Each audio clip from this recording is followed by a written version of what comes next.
Right, our next step is that we are going to paint this sphere, this yellow sphere here. Okay, so the first thing we are going to do is we're going to get some clean water on our brush, and we're going to pick up some of that yellow colour from our paint palette. But what I'm actually going to do is I'm going to just off screen dip my brush into a little bit more water, because I really want a really light watery yellow colour.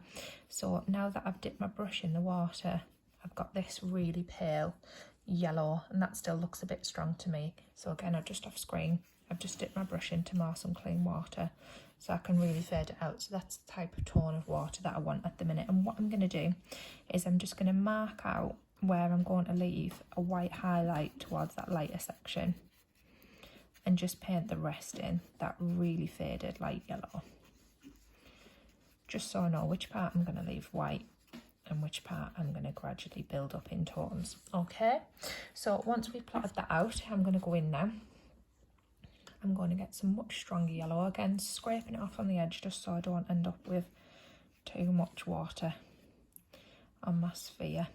And I've kind of painted across with those nice long sweeping strokes in a sort of curvy motion, creating like a crescent moon shape.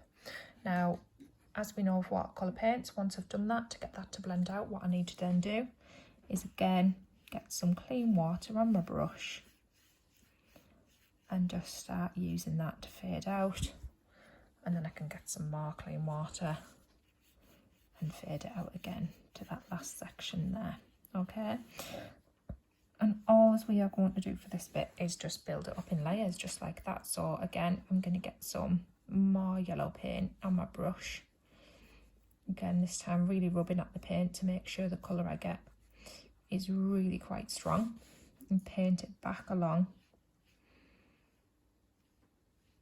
that darker edge down there, away from the light where we know it's going to be.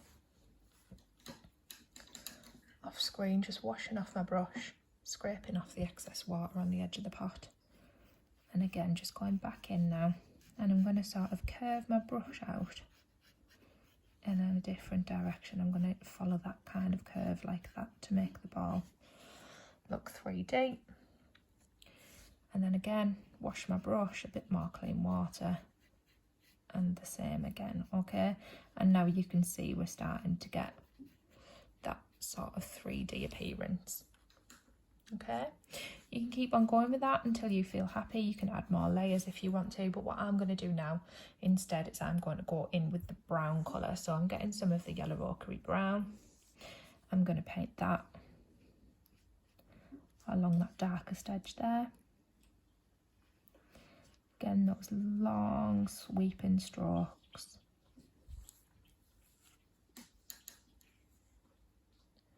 Clean water. Now that I want to start blending it out, like I say, scrape it off just so you don't have too much water on it.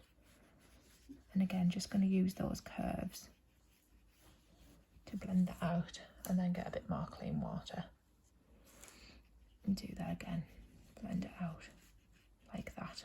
Okay, and the same with that, you can repeat that as many times as you need until you feel like you've got it 3D. But then once you have, I just want you to go in and I want you to add a shadow in at the bottom. So as with shadows that we've done in tone or colour pencil, colour is darkest where it touches the object, and then it waters out as you come away. So just get some water to create that little shape coming away. Okay, and again, you could get some of the little yellow ochre colour in, and you could put that in where it touches the object to make that darkest. But again, you can get some clean water to fade that out just along there.